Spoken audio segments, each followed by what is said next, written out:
You know, there's a saying that the opposite of love isn't hate, it's indifference. But what happens when indifference morphs into something darker? When you're not just watching a disaster unfold, but you're actually setting up lawn chairs to enjoy the show.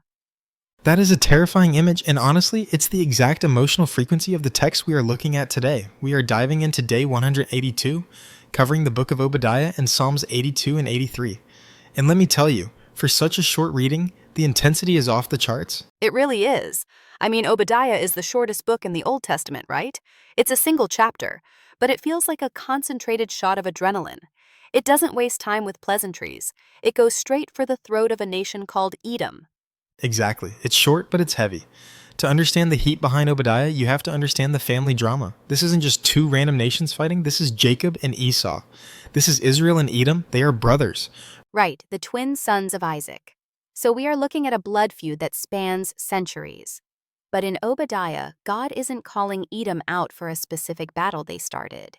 He's calling them out for their attitude. Specifically, their pride and their betrayal. The text paints this picture of Edom living high up in the clefts of the rocks. Geographically, this is the area we know as Petra today. Those massive red rock canyons. It was a natural fortress. They felt untouchable. They literally thought, who could possibly bring us down? It's the classic unsinkable ship mentality.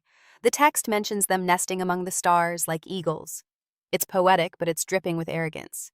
And that arrogance blinded them. God's response is chilling. He basically says, I don't care how high you build your nest, I will bring you down.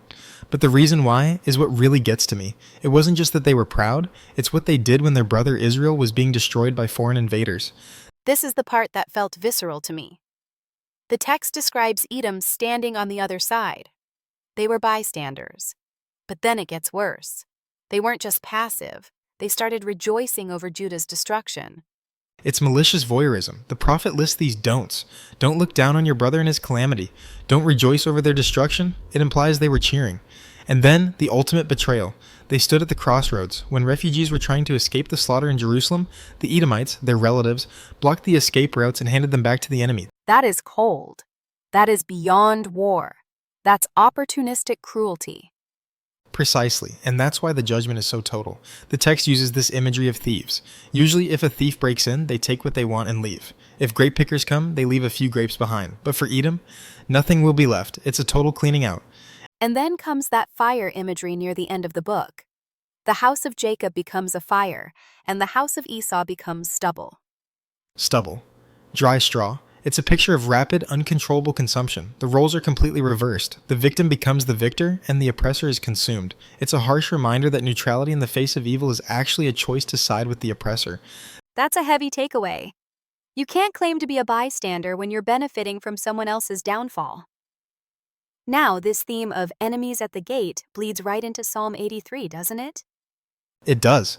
If Obadiah is the microscope focused on one enemy, Psalm 83 is the panoramic view. The psalmist is looking around and realizing the entire neighborhood has formed a conspiracy. The language there is desperate. God, do not keep silent. It feels like a moment of existential crisis. The enemies aren't just trying to win a war, they're saying, let's wipe them out as a nation so the name of Israel is remembered no more.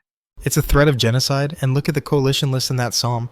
You see Edom again, right at the top, along with the Ishmaelites, Moab, Philistia, Assyria. It's a who's who of ancient Middle Eastern powers surrounding Israel. It feels claustrophobic, like being in a room where everyone is whispering about how to get rid of you. But the prayer for retaliation in Psalm 83 is creative, to say the least. It's not just kill them. No, it's highly illustrative. The psalmist asks God to make them like tumbleweed, like chaff before the wind. It's about making them unstable, blowing them away. But did you catch the ultimate goal of that prayer? I did. It ends with a surprise twist. It says, fill their faces with shame so that they may seek your name, O Lord. That is the key. The desire isn't just destruction for the sake of revenge. It's a desire for the supremacy of God to be recognized. The psalmist is saying, defeat them so thoroughly that they have no choice but to admit that you alone are the Most High. It's a prayer for God's glory disguised as a war cry. That reframes the violence a bit. It's about reordering the world correctly, with God at the top, which I suppose is the perfect segue into Psalm 82, because if Psalm 83 is about the battlefield, Psalm 82 takes us into the courtroom. A cosmic courtroom, at that. This is a fascinating, slightly mysterious text. It opens with God presiding in the Great Assembly, judging among the gods. Yeah, let's unpack that. Who are these gods? Small g. It's a huge theological debate. Some scholars think it refers to human judges or rulers who have been given divine authority to rule. Others think it refers to spiritual beings, angelic powers that were supposed to oversee the nations. But regardless of who they are, the verdict is the same. They are failing. Failing miserably. The indictment is that they judge unjustly and show partiality to the wicked. Right? And notice God's definition of good governance here. He doesn't ask them about their tax policies or their infrastructure projects. He says, defend the weak, defend the fatherless, maintain the rights of the poor, rescue the needy. It's purely about social justice and protection of the vulnerable. Exactly. And because these gods or rulers have failed to do that, the text says all the foundations of the earth are shaken. It suggests that justice isn't just a nice idea. It's part of the structural integrity of the universe. When leaders fail to protect the weak, the world literally starts to wobble. That's a profound thought. Injustice causes cosmic instability. It does, and the sentence passed down is mortality. God says, I called you gods, but you will die like mere men. It's a stripping away of power. It's God reminding every authority figure, whether spiritual or political, that they are temporary and they are accountable. It connects back to Obadiah, doesn't it? Edom thought they were high as the stars, godlike in a way. But God brought them down to the dust.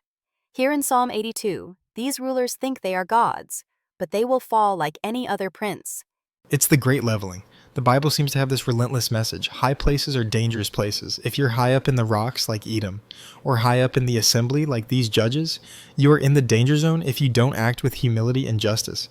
It really challenges the way we view security.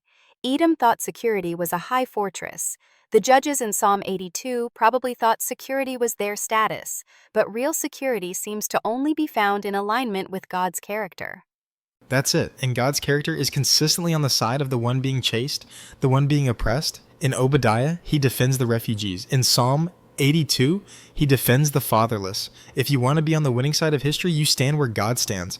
So, looking at these 3 chapters together, we have a story of betrayal, a story of conspiracy, and a story of judgment. But the ending of Obadiah offers a glimpse of hope, right? It talks about saviors going up on Mount Zion and the kingdom belonging to the Lord. Yes, the day of the Lord is a scary phrase if you are Edom, but it's a hopeful phrase if you are the exile. It promises that the chaos isn't permanent. The land will be restored. The stolen property, both physical and spiritual, will be returned. It ends with the kingdom will be the Lord's. That's the resolution to the shaking foundations in Psalm 82. When God finally takes the reins completely, the earth stops shaking. It's a powerful reminder that while human history is full of treachery and brother against brother conflict, the final chapter is already written.